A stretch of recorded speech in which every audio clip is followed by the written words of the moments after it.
안녕하세요. 40 초반에 이제 막 이혼한 여성이에요.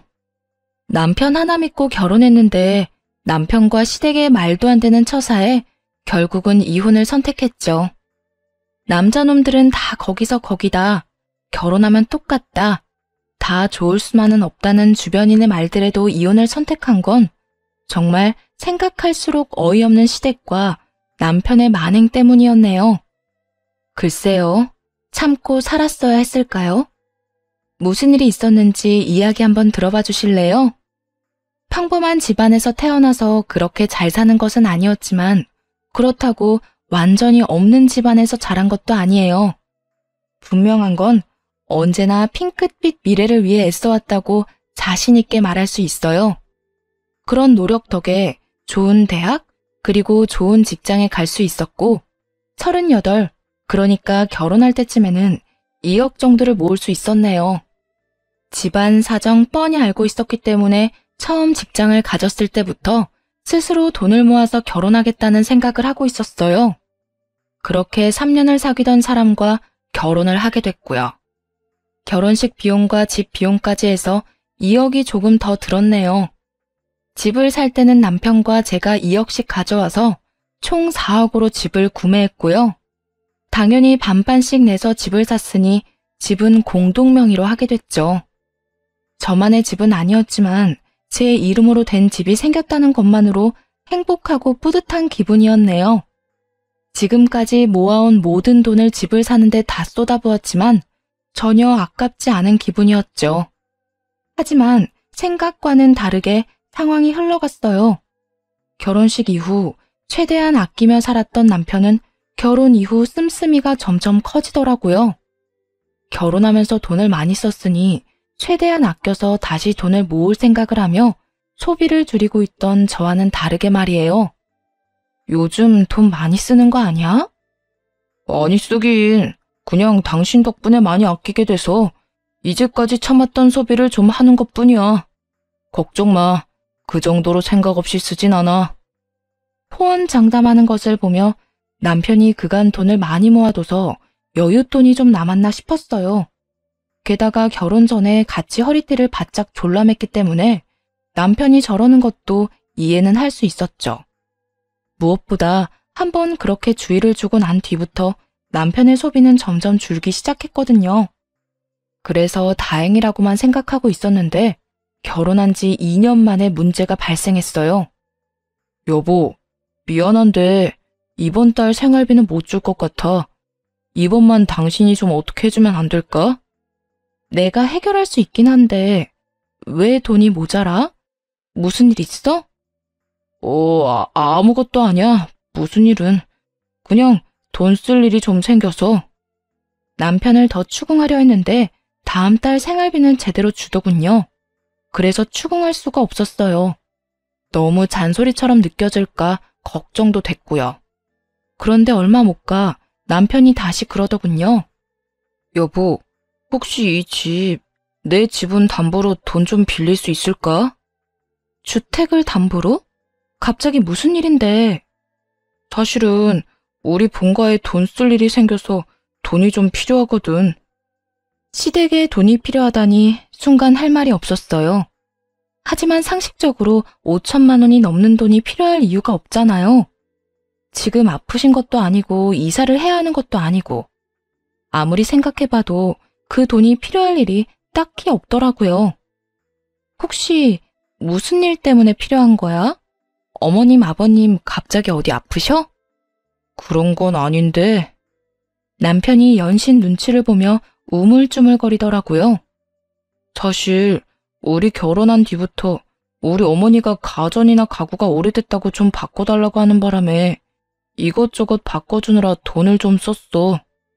그 이야기를 듣는데 속으로 한숨이 푹 나왔어요. 시댁집 가전, 가구가 오래돼서 바꿔줬다는데 나무랄 수는 없었지만 속이 답답했어요. 적당히 거절할 줄도 알아야 하는데 해달라는 대로 다 해준 모양이더라고요. 여태 아무 말 없이 그걸 다 해주고 있었던 남편을 보니 온갖 복합적인 생각이 다 들었네요. 서로 월급이 얼마인지는 알고 있었지만 돈을 합쳐서 관리하는 건 아니었거든요.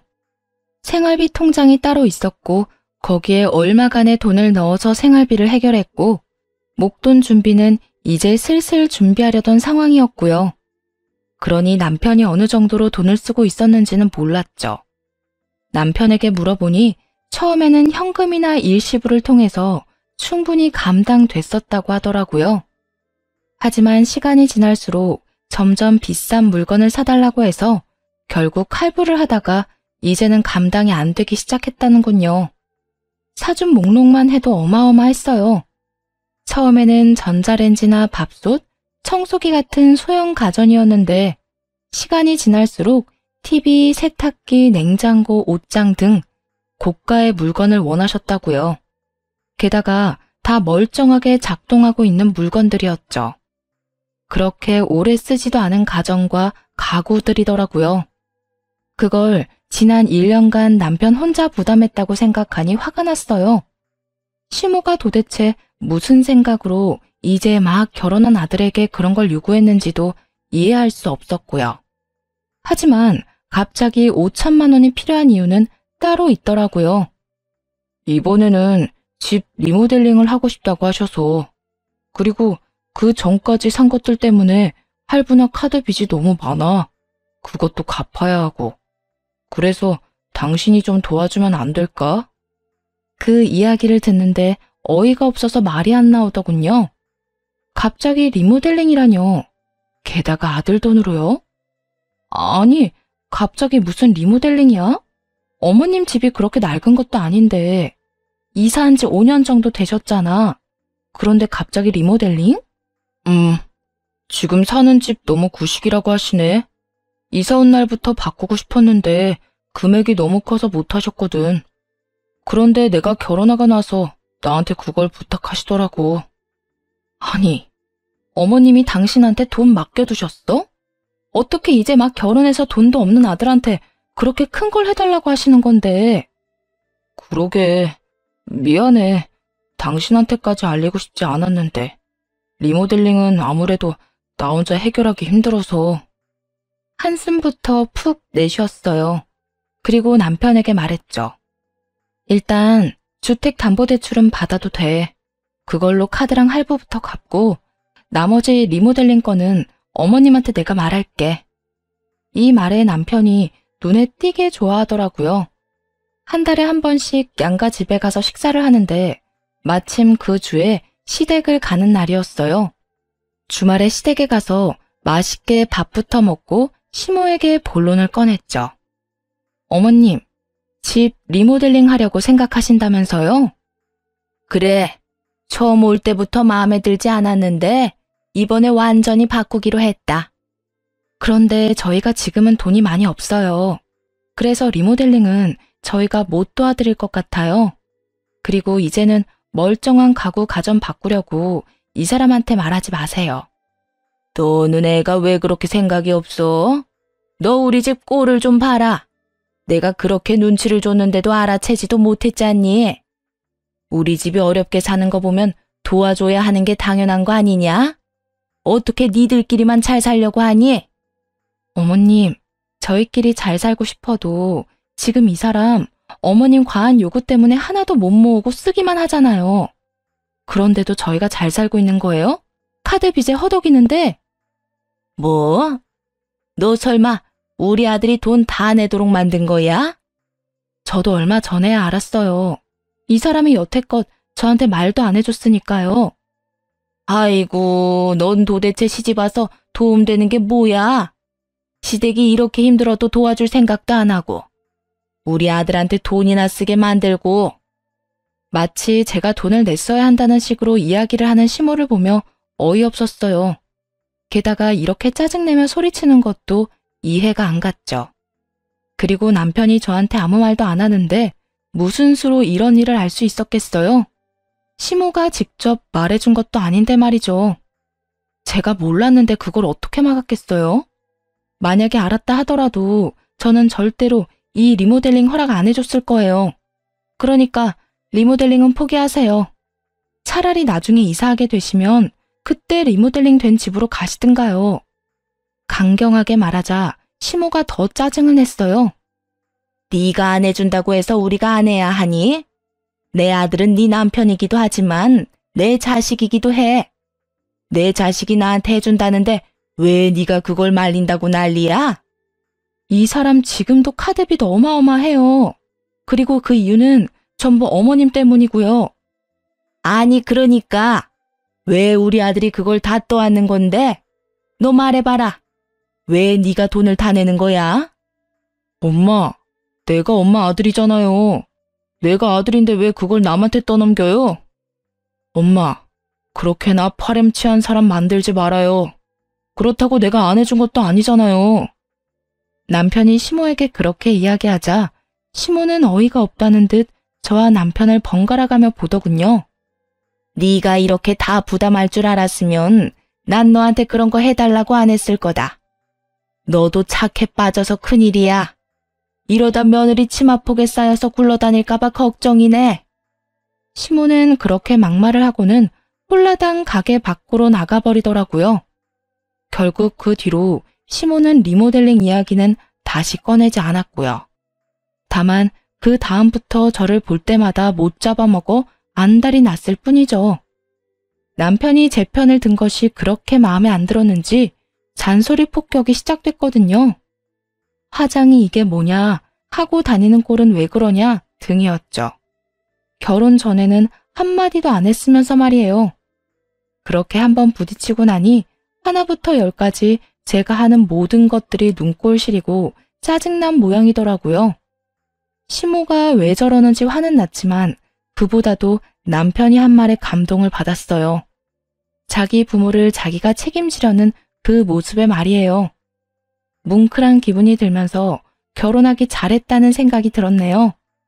다시 생각해보면 자기 돈으로 시댁에 다 퍼주려던 왕호구에 자기 부모밖에 모르는 인간일 뿐이었지만 그때는 그런 생각도 못했어요. 남편이 저한테 부담을 안 주려고 혼자 책임지려고 했다는 생각뿐이었죠. 콩깍지가 제대로 씌었던 거죠. 그래도 그나마 정신이라는 게 남아는 있었는지 남편이 상의도 안 하고 그렇게 많은 돈을 쓴 건 좀 화가 나긴 하더군요. 그래도 이해하려 했어요. 남편에게 2번 다시 시모의 그런 요구에 응해주지 말라고 단단히 일러뒀고요.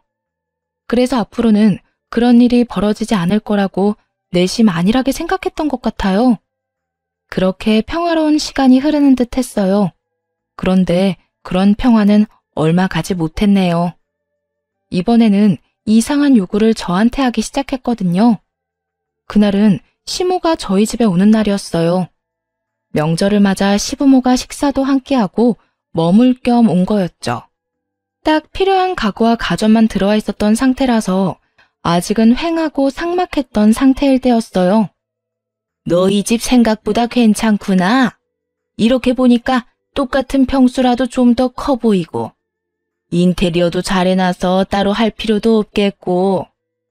마치 집 보러 온 사람처럼 말하는 시모를 보며 의아했죠. 그런데 그 의아함이 경악으로 바뀌는 건 순식간이었어요. 시모가 남편을 향해 건넨 말이 그 원인이었네요.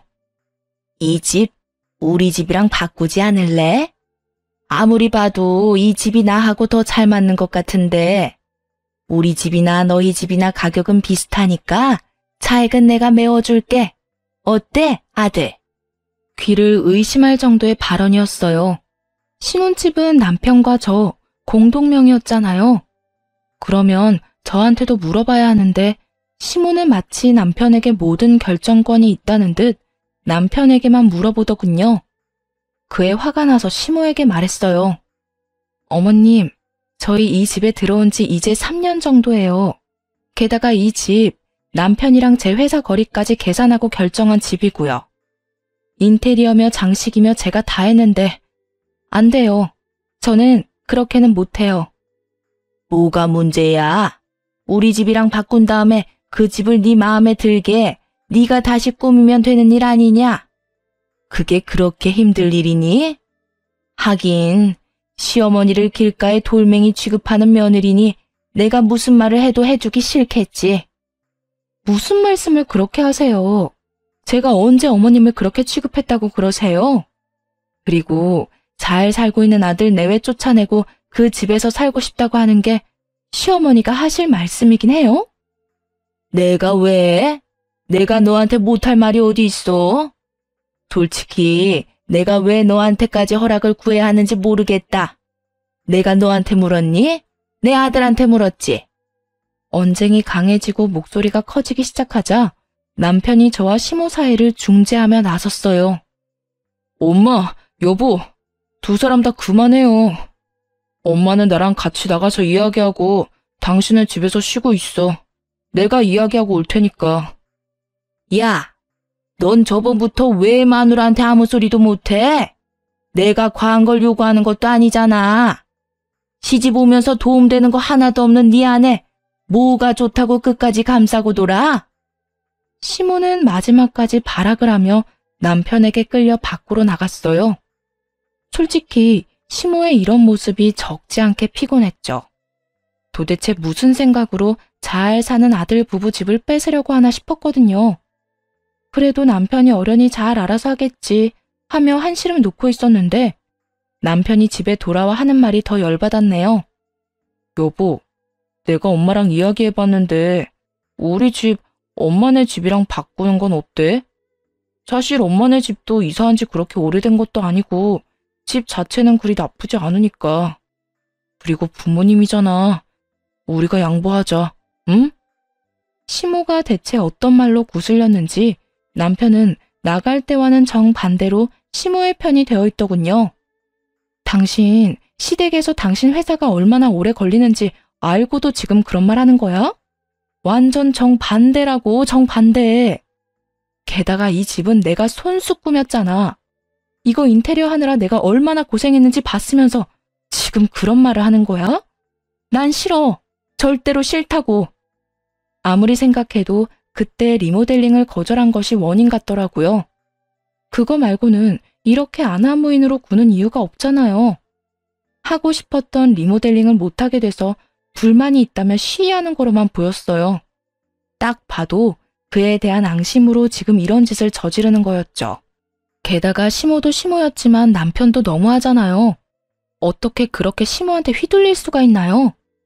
부모빚 자기가 갚는 거야 뭐라 안 하겠지만 집을 바꾸겠다는 건 전혀 다른 차원의 일이잖아요. 또 남편 혼자 사는 집도 아니고 저하고 공동명의로 산 집인데 혼자 저런 식으로 결론 내는 건 있을 수 없는 일이죠. 시모한테 홀라당 넘어가서는 집까지 양보하자는 말을 하는 남편에게 더 화가 나서 안 되겠다 싶었네요. 혼자 열폭하고 스트레스 받느니 도대체 뭐 때문에 이런 요구를 하는지 또 진짜 원하는 게 뭔지 확인하려고 시모를 찾아가기로 했죠. 그런데 또 기가 막힐 일이 하나 더 생겼어요. 시모가 저와는 만나주지 않겠다는 거예요. 자기는 저하고 할 말이 없다면서요. 아들하고 알아서 할 테니 저한테는 신경 끄라더군요. 정말 인내심의 한계를 시험하는 말들 뿐이었죠. 저하고 의견 조율 안 되면 그 집 절대 못 가지실 거예요. 어머님 이야기나 들어보고 결정하려고 했는데 아예 안 만나주시겠다면 더 이상 생각할 것도 없이 거절할게요. 그렇게 이야기하자 시모가 화를 내더군요. 네가 뭔데 내 말을 들어주고 말고야. 그리고 너 우리 아들이랑 결혼했다고 뭐라도 된 것처럼 떵떵거리는데 그게 언제까지 갈 것 같니? 그래, 좋다. 만나서 따져보자꾸나. 결국 시모의 분노를 끌어내서 만남의 자리를 마련했어요. 그 집을 시모 집과 바꾸겠다는 생각은 정말 눈꼽만큼도 없었어요. 그저 시모에게 더 단단히 일러두기 위해서 만나서 이야기하려고 했던 거죠. 시모와 오랜만에 마주보고 앉았는데 눈에 아주 냉기가 쌩쌩하더군요. 혹시 저희 집이랑 시댁집 바꾸고 싶다고 하신 거 제가 리모델링 해달라는 거 거절해서 그런 거예요? 내가 해달라고 했으면 이유가 있을 거라고 생각은 안 해봤니? 그런데 너는 그걸 그냥 단칼에 거절했잖아. 내가 너한테 좋은 마음 품는 게 더 이상하다고 생각은 안 하니? 리모델링 원하시는 건 좋은데 그걸 왜 아들한테 해달라고 하세요? 두 분이 돈 안 벌고 계시는 것도 아니고 이제 막 결혼해서 돈 없는 아들한테 그런 부담 지우고 싶으셨어요? 내가 우리 아들한테 그랬겠어? 내가 아들한테 이야기하면 당연히 네가 도와줄 거라 생각했다. 그런데 이게 뭐니? 내 아들이 빚을 다 지고 있다니. 넌 며느리가 돼서 도대체 하는 게 뭐야? 이럴 때 네 남편 도와서 시댁 집 좀 고쳐줘도 되는 거 아니야? 집이 수리가 필요한 것도 아니잖아요. 솔직히 어머님이 돈 들여서 하신다고 했으면 저희가 얼마라도 보태볼 수는 있었겠죠. 하지만 이미 다 계획해놓고 통보해서 너희는 돈만 내라. 그건 좀 아니잖아요. 저희한테 돈 맡겨놓으신 것도 아니면서. 돈을 맡겨놓은 건 아니라도 그 집에 내 아들 돈, 내 돈 들어간 건 맞잖아. 솔직히 말해볼까? 네 꼴 보기 싫어서라도 결단코 난 그 집에 들어가야겠다. 뭐가 그렇게 당당하니? 한 푼도 없이 시집 온 주제에. 시모가 왜 저런 말을 하는지 모르겠더라고요. 제가 시모와 이 정도로 척질 일이 있었나 싶었거든요. 게다가 결혼할 때 예단 예물은 서로 하지 않기로 해서 안 한 건데 그걸 가지고 한 푼도 없이 시집 왔다 어쩐다 이야기 듣는 건 너무 억울한 상황이었죠. 서로 흥분할 대로 흥분한 상황이었어요. 그래서 그 집 달라고 떼쓰신 거예요? 그런데 이걸 어째요? 저는 절대 줄 생각 없거든요. 목에 칼이 들어와도 그 집 못 내놔요. 그 집 들어가고 싶으시면 아들 이혼시킬 작정하셔야 할 거예요. 그렇게 강력하게 거절의 말을 건넸죠. 당연히 시모가 이쯤 되면 물러설 거라 생각했어요. 그런데 시모가 기가 찬 표정으로 콧방귀를 뀌더군요. 그러더니 바로 자기 폰으로 전화를 걸더군요. 바로 제 남편이었죠. 그러면서 딱 그렇게 이야기하더군요. 하라면 내가 못할 줄 아니? 두고 봐라. 내가 이번에야말로 마음에 안 드는 며느리 딱 잘라버릴 거니까. 작정한 듯 말하는 시모를 보며 저야말로 어이없었죠. 그리고 당연히 남편을 믿고 있었어요. 남편이 제 편을 들어주겠지 했죠. 예, 너 네 마누라랑 이혼해라. 저 싸가지 없는 년이 나한테 와서 뭐라는 줄 알아? 너희 신혼집 너랑 이혼시키면 준다더라. 어디서 저런 게 굴러들어와서 집안을 박살을 내놔? 당장 이혼하고 갈라서. 저런 것보다 훨씬 좋은 여자 세상에 많아. 시모 하는 말을 듣는데 어이가 없었죠. 그런데 남편이 시모에게 그러더군요. 엄마, 무슨 일 있어요? 그 사람이랑 만났어? 개인적으로 만나지 말라고 했더니 왜 만났어요? 일단 와이프한테는 내가 이야기해 볼 테니까 일단 진정해요. 내가 진정하게 생겼어? 화병 나서 돌아가시게 생겼어. 어떻게 며느리가 돼서 어른한테 말대꾸에 두 눈 부릅뜨고 협박까지. 노년에 늙어서 이게 다 무슨 일이야? 넌 엄마가 이런 취급받는데도 이런 여자랑 계속 같이 살 거야? 응? 네가 뭐가 모자란데? 당장 헤어져도 저것보다 더 좋은 여자 충분히 만날 수 있어. 그런데도 남편은 시모에게 대화하지 말라고만 하더군요. 이때부터 기분이 싸했죠. 제가 남편에게 시모와 이야기를 하고 싶다고 말하면 남편은 마치 시모가 제 전화를 피하는 것처럼 말했거든요.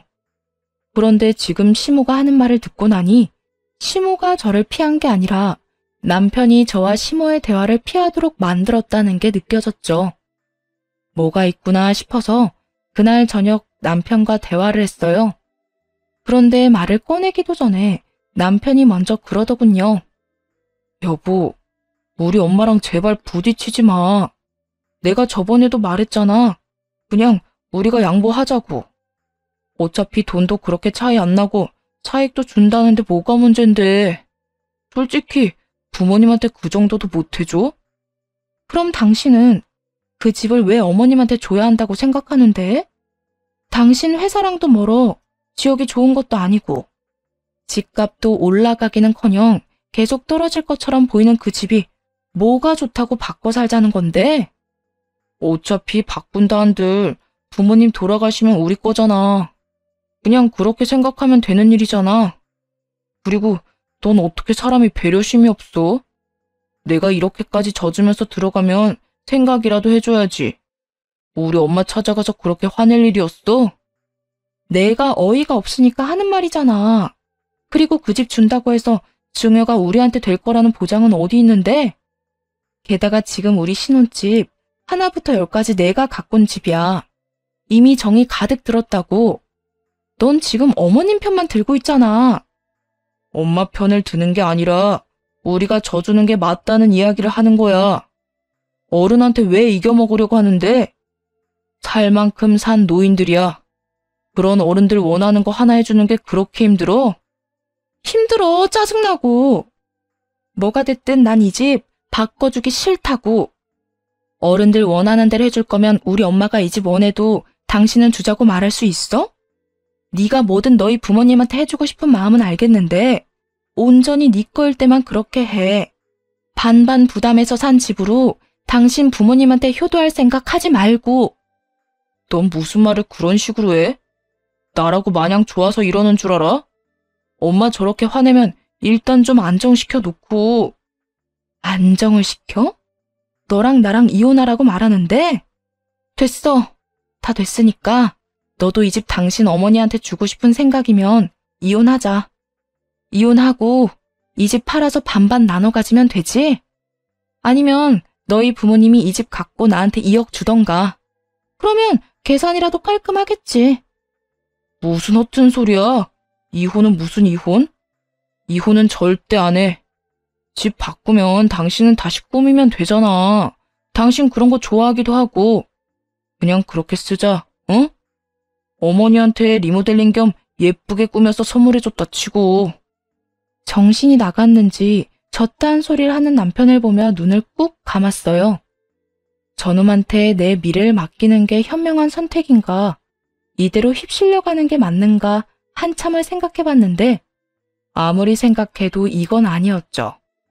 남편에게 가타부타 말없이 그 언쟁을 끝으로 다음날 바로 이혼 전문 변호사를 찾아갔어요. 그리고 이혼 안 해주겠다는 남편과 이혼하고 싶다고 말했죠. 그렇게 남편에게 이혼 소장을 날리게 됐네요. 그리고 그 소장을 받은 남편놈은 마른 하늘에 날벼락 맞은 것처럼 경기를 일으키며 온갖 행패를 다 부리더군요. 화냈다가 얼렀다가 짜증냈다가 애원했다가 아주 원맨쇼 보는 기분이었어요. 그런데 웃긴 거 하나 알려드릴까요? 그 와중에도 이 집을 시모에게 넘기겠다는 생각에는 전혀 변함이 없었다는 거예요. 이 정도로 남편놈이 효자였나 싶을 정도였죠. 그렇게 열폭하는 남편을 두고 시모를 찾아갔어요. 남편놈 하는 꼴을 보니 이혼 이야기를 시모에게 말도 안 꺼낼 것 같아서요. 게다가 남편놈이 이 집을 시모에게 넘기는 걸로 한 발짝도 양보를 안 하니 어쩔 수 없이 제가 이야기하고 단판을 짓기로 했네요. 이혼하면서 챙길 수 있는 건 다 챙겨야 하지 않겠어요? 그렇게 시모를 찾아가 말했어요. 저희 이혼하기로 했어요. 그 집 갖고 싶으면 가지세요. 대신 이혼 사유는 시댁의 어거지와 괴롭힘 때문이니 그에 대한 위자료는 주셔야 할 거고요. 집 살 때 제가 지불한 지분, 다시 말해 이 집 절반에 해당하는 2억도 저한테 주셔야 해요. 이제 그 집에 전 아무 미련 없으니까 가져가든 말든 알아서 하시되 제가 받아야 할 건 계산 똑바로 해서 주세요. 그렇게 이혼하겠다고 말하자 처음에는 자신만만하니 이겼다는 표정을 짓던 시모가 당황한 표정을 짓더군요. 뭐? 2억? 무슨 2억? 우리가 왜 너한테 2억을 줘야 해? 왜 그 집에 네 지분이 있어? 그 집 우리 아들 돈으로 다 산 거 아니야? 무슨 소리예요? 그 사람이 말 안 했어요? 저희 반반 내고 집 샀거든요. 그래서 공동명의했고 제 지분이 절반이에요. 시모의 표정은 이 집이 공동명의라는 걸 전혀 몰랐다는 표정이었어요. 그걸 보고 저는 바로 감이 왔죠. 시모가 여태 저한테 아무것도 없이 시집왔다, 시댁이 힘들어 보이면 도와야 한다고 말했던 모든 것들이 다 그 집을 살 때 쓴 돈 때문이라는 걸요. 시모는 여태껏 제가 정말로 한 푼도 없이 시집을 왔다고 생각했던 모양이었어요.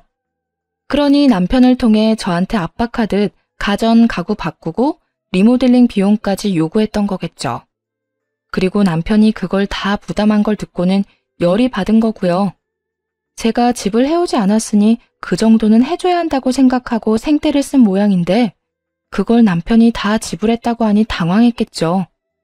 게다가 집 바꿔달라는 요구도 제가 낸 돈이 없다고 생각했으니 저한테 발언권이 없다고 본 거예요. 그래서 계속 저와 부딪히기만 했던 거고요. 그럼 내가 준 2억은 그건 다 어디 갔어? 무슨 2억이요? 아드님하고 아줌마 사이에 돈이 어떻게 오간지 모르겠는데 집 살 때 그 사람이 2억만 들고 온 건 사실이거든요. 그래서 저랑 절반 나눠서 공동 명의로 집 산 거고요. 남편이 결혼할 때 2억을 모았던 건 사실이었어요. 그런데 시모가 따로 2억을 준 건 몰랐던 사실이었죠. 남편도 부모 도움 없이 돈 벌어서 준비한 사람이라고만 생각하고 있었거든요. 아예 저와 시모가 알고 있던 전체 자체가 달랐던 거였네요. 진실을 알게 됐다고 시모와 남편을 용서할 생각은 추호도 없었지만요. 이놈이 진짜 2억만 냈다고? 그럼 내 돈은 다 어쩌고? 난 당연히 자기 돈이랑 합쳐서 그 집 단독 명의로 산 줄 알았는데 이놈은 여태껏 도대체 무슨 짓을 한 거야? 시모는 완전히 뒤로 넘어갈 것 같았어요. 조금만 더 건드리면 진짜 쓰러질 것처럼 보였네요. 이제야 대충 이해가 갔어요. 남편 놈이 여태껏 시모 뒤치다꺼리한 이유 말이에요. 바로 자기가 꿀꺽한 2억 때문이었던 거였죠. 시모는 자기 아들이 집을 해왔으니 며느리인 저한테 뭐라도 요구하려고 돈 내라고 한 거였고 남편 놈은 그 이야기를 하려면 자기가 2억을 어디다 썼는지 알려야 하니 말도 못하고 자기 선에서 해결하려다가 결국 이렇게 펑 터진 거였네요. 이게 다 중간에서 저와 시모를 둘 다 속인 남편 탓인 거죠. 물론 남편 탓이 컸다 하더라도 저를 괴롭히고 어이없는 요구를 한 시모가 잘못하지 않은 건 아니죠. 결론은 둘 다 똑같이 멍청하고 저열한 인간들이었다는 점이죠. 모르죠. 그 인간이 어떤 짓을 한 건지. 근데 이미 저는 남편한테 이혼 소장 날렸고 이혼은 정해진 순서거든요. 제 돈 2억은 누가 내놓든지 내놔야 될 거예요. 이혼 판결 나면 어떻게든 줘야 하겠지만. 이렇게 말하자 시모는 순식간에 태세를 전환해 부드러운 목소리로 말했어요. 아가, 내가 이 일에 대해 좀 알아봐야겠는데 시간을 조금만 줄 수 있겠니? 집을 달라고 한 건 진짜 일부러 그런 거 아니야. 그 집 달라고 안 할 테니까, 응? 나는 몰랐어. 우리 아들이 집 살 때 돈 다 낸 줄 알고. 그러니까 이혼은 없던 일로 해줄 수 있니? 없던 일로 하기엔 피차 너무 멀리 온 것 같은데요. 갈 때까지 갔고 서로 상처받을 만큼 상처받았으니 이쯤에서 그냥 영 끊고 남으로 돌아가는 게 맞는 것 같아요. 이혼 번복 없을 거예요. 알고 나니 더 정 떨어지는데 무슨. 그놈은 여태 좋은 남편, 좋은 아들 흉내내더니 본성 터진 거 보니 이혼 이야기 잘 꺼냈다 싶네요. 시모가 어떻게 나오든 자리를 박차고 일어섰어요. 이제야 시모는 제 손을 붙잡으며 애원하듯 쳐다보더군요. 저는 그 손을 탁 치웠어요. 둘 사이에 무슨 일이 있었는지 모르겠지만 알아서 잘 푸시고 돈도 둘이서 알아서 해결 보세요. 앞으로 볼 일 없었으면 좋겠네요. 그렇게 시모에게 야멸차게 말하고 나왔는데 시모가 뒤에서 허둥대는 게 느껴지더군요. 상황이 어떻게 됐는지 확인하려고 자기 아들에게 전화하려는 것 같더라고요. 잠깐만 기다려봐. 우리 아들 불러서 이야기해보자. 응? 이렇게 우리끼리 이야기하고 끝내지 말고. 그 말에 남편과도 담판이 필요하다는 생각이 들었어요. 삼자 대면으로 만나서 이야기하면 잘잘못을 더 명확히 가릴 수 있을 테니 남편을 만나기로 했죠. 남편이 가게로 오고 저와 시모가 같이 앉아있는 걸 보더니 아주 당황한 듯 물었어요. 두 사람이 무슨 일로? 너 내가 준 2억은 어쨌어? 그걸로 집 살 때 보탠 거 아니었어? 너 나한테는 집 살 때 다 보태서 샀다며. 그래서 난 여태까지 너희 신혼집이 네 단독 명의인 줄 알았다. 그런데 알고 보니 너 2억만 했다며? 이게 다 무슨 일이야? 엄마, 그게... 남편은 안절부절 못하며 저와 시모의 눈치를 보더니 그 자리에 털썩 무릎을 꿇고 싹싹 빌었어요. 여보, 난 상황이 진짜 이렇게 될 줄 몰랐어. 나쁜 생각으로 그런 거 절대 아니야. 당신이 2억 가지고 온다니까 나는 엄마한테 받은 돈으로 집 사면 될 거라고 생각했고 남은 돈은 놔뒀다가 목돈 필요할 때 쓰려고 했지. 정말이야. 남편이 저한테 싹싹 빌었어요. 하지만 저한테만 빌어서 될 일은 아니었죠. 시모는 눈이 시뻘겋게 실핏줄이 다 터져서는 자기 아들을 잡아먹을 것처럼 쳐다보고 있었거든요. 그런데 왜 이렇게 된 거야? 내 2억으로는 집 샀다고 치고 그럼 네가 모았던 2억은 어디다 다 갖다 썼는데? 결혼하면서 사고 싶었던 것들 좀 샀고 나머지는 엄마가 바꿔달라는 가전이랑 가구 샀는데 다 들어갔잖아. 솔직히 엄마는 나한테 따질 상황은 아니지. 빌빌대던 남편은 시모에게는 도리어 화를 내며 짜증을 팍 냈어요. 내가 잘못하긴 했는데 엄마도 너무한 거 아니야? 이제 막 결혼한 아들한테 그런 거 해달라고 하면 어떻게 하자는 건데? 그나마 그 돈이라도 있었으니 엄마가 해달라는 대로 해준 거야. 그 돈 나한테 쓴 것보다 엄마한테 쓴 게 더 많거든? 뭐? 아이고 내 머리야. 이 정신 나간 아들론 좀 보게. 그럼 2억 중에 얼마나 남은 거야? 나한테 해주고 남은 돈 있을 거 아니야?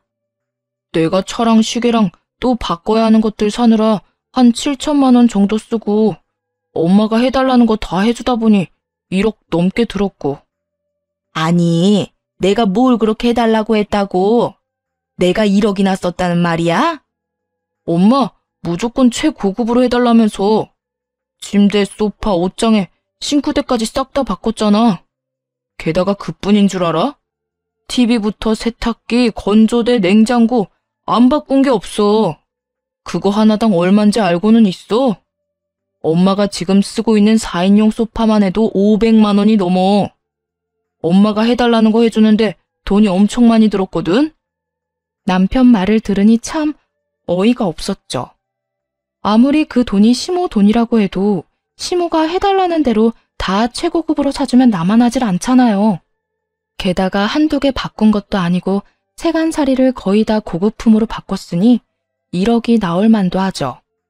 어쩐지 시댁에 가겠다고 했을 때 남편이 뜯어말리던 이유가 그거였어요.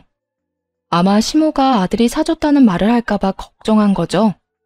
물론 시모는 그게 며느리 통장에서 나왔다고 생각하고 있었겠지만요. 그럼 남은 3천만 원은 어쨌냐? 그거라도 내놔. 내 돈 돌려받아야겠어. 제가 알기로 남편에게 남은 돈은 없었어요. 오히려 빚을 냈으니 아예 그 돈도 다 쓴 거겠죠. 그런데도 시모에게는 돈이 남은 것처럼 말했나 보더군요. 그러면 자기가 한 잘못이 조금이라도 덜어질 거라 생각했나 봐요. 그건 사람들 만나면서 다 썼고. 그래서 한 푼도 없다는 뜻이야? 2억이 그 큰 돈이 2년 만에 홀라당 날아갔다고? 미쳤어. 도대체 그 큰 돈을 어떻게 그렇게 다 써? 엄마 때문이라고 했잖아. 비싸고 좋은 것만 요구할 땐 언제고 이제 와서 왜 엄마 잘못은 없는 것처럼 말하는데? 야 이놈아, 내가 그게 내 돈인 줄 알았으면 그렇게 해달라고 했겠어? 다 네 마누라 돈으로 낸다고 생각하고 무조건 비싸고 좋은 걸로 해달라고 했지. 그 돈이 내 돈인 줄 어떻게 알았겠냐고. 알았으면 절대로 펑펑 쓸 일 없었을 거다. 시모 이야기에 어이가 없더군요. 제가 시집 오면서 돈 한 푼 안 갖고 와서 괘씸한 마음에 남편을 통해 제 돈을 뜯으려고 했다는 그 생각 자체가 너무나 쪼잔하고 비겁하잖아요. 그 전엔 시모가 남편에게 당했다는 생각에 불쌍하다는 생각이 아주 조금 들기도 했었는데 이 이야기를 들으며 그 생각이 순식간에 날아가 버리더군요. 시모 딴에는 자기 생각이 참 좋았다고 생각했겠죠. 집 살 때 도움도 안 된 며느리를 뜯어먹으려는 계획이 잘 통했다고요. 그걸로 열심히 집도 예쁘고 화려한 물건들로 다 새로 바꿨잖아요. 얼마나 기분이 좋았겠어요? 그게 원래 자기 돈이었다는 걸 알기 전까진 말이죠. 자신이 아무 생각 없이 사치스럽게 펑펑 쓰던 돈이 결국 시모는 자신의 돈이었다는 걸 깨닫고 가슴을 치더군요. 내가 알아서 한다고 했는데 엄마가 나서는 바람에 지금 이게 뭐야? 나는 와이프랑 이혼당하게 생겼고 이 집까지 잃게 생겼다고. 그게 내 잘못이야? 그럼 미리 말하지 그랬어. 네가 그 집이 공동명의라는 것만 미리 말해줬어도 내가 며느리한테 이렇게 난리칠 일이 있었겠냐고. 알면 2억 어디 갔냐고 돌려달라고 난리쳤겠지. 줬다 뺏는 건 좀 아니잖아. 당연히 돌려달라고 했겠지. 그 돈이 그냥 돈이야? 이 엄마 아빠가 평생 모은 돈에 우리 집 담보로 1억 빌린 돈이야. 그걸 너한테 줬는데 네가 은혜를 원수로 갚아? 네가 내 뱃속에서 나온 친아들이 맞으면 이럴 수는 없지. 시모와 남편은 둘이서 열심히 싸우더군요. 저를 앞에 두고 말이죠. 뭐 저야 이제 이런 일과는 관련 없는 사람이니까요. 제 돈만 받고 이혼하면 끝이니 더 듣고 있을 필요도 없었어요. 그래서 흥분한 남편과 시모에게 말했어요. 두 사람 일은 알아서 하세요. 이혼은 무조건 할 거니까 돈 어떻게 구할 건지 상의들 하시고요. 자기 꾀에 자기가 넘어간 시모와 전 남편은 한숨을 푹 쉬더군요. 그렇게 둘이 서로 싸우는 걸 뒤로하고 속이 다 후련해졌네요. 이제 제 길을 갈 일만 남았으니까요. 하긴 모든 것이 다 드러난 상황에서 저더러 이 결혼을 유지해달라는 것만큼 염치 없는 일이 또 어딨겠어요. 며느리 골수 빼먹으려던 시모나 그런 시모 속여서 시모 돈으로 열심히 사치나 일삼던 남편 놈이나 저한테 면목 없기로는 마찬가지인 상황이었으니까요. 그렇게 저희 부부는 이혼 판결이 났고 완전히 갈라섰어요. 혼인 기간이 길지 않아 가져온 만큼 다시 가져가게 됐고 큰 금액은 아니지만 남편에게 위자료를 받게 됐고요. 아무래도 이혼의 큰 사유가 시댁과 남편의 사치 때문이라 남편은 제게 2억하고도 조금 넘는 돈을 줘야 했네요.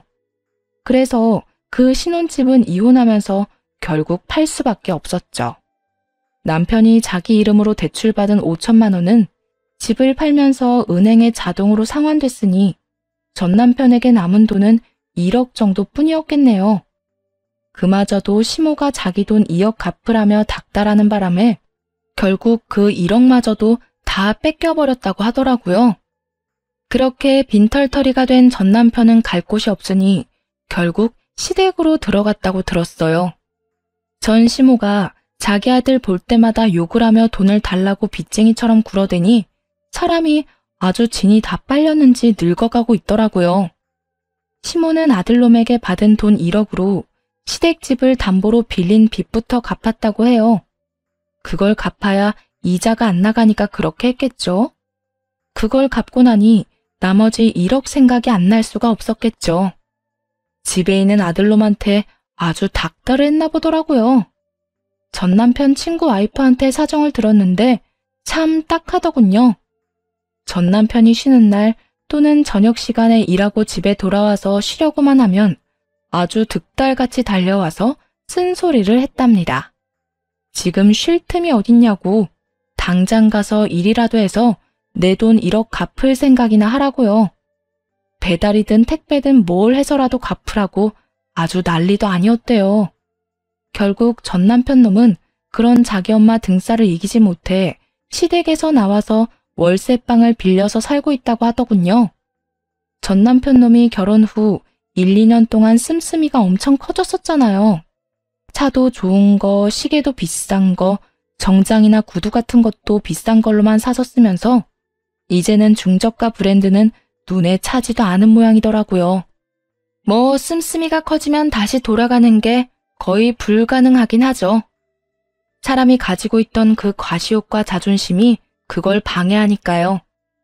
당장 돈이 없으니 어쩔 수 없이 그것들을 하나 둘씩 팔고 결국 빈털터리가 됐다고 하더라고요.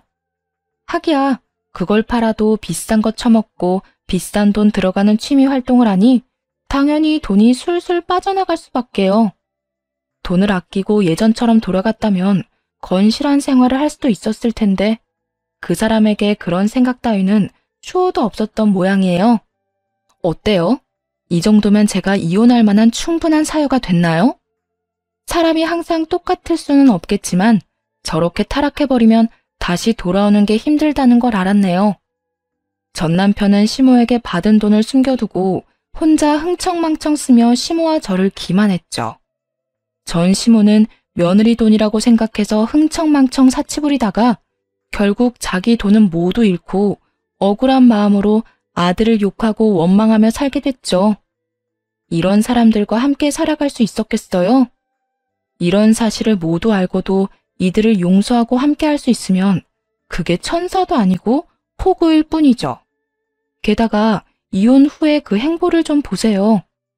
이 사람들이 자기 잘못을 뉘우치고 서로 힘을 모아 잃어버린 것들을 되찾고자 힘썼다면 아마 씁쓸한 마음도 들었을 거예요.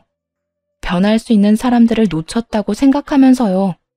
그렇지만 그들의 모습은 정말 처참하기 그지없잖아요. 다 잃고도 서로 탓만하며 끝없는 욕심만 부리고 있으니 솔직히 이런 전 남편과 시모 모습을 보니 이혼하기 정말 잘했다는 생각만 들더라고요. 그리고 속이 후련했어요. 저런 인간들이랑 이제는 완전 남이라는 것이요. 글 읽으시는 분들도 아니다 싶을 때는 빨리 떠나세요. 잘못된 선택은 착한 사람을 호구로 만들거든요. 긴 글 읽어주셔서 감사합니다.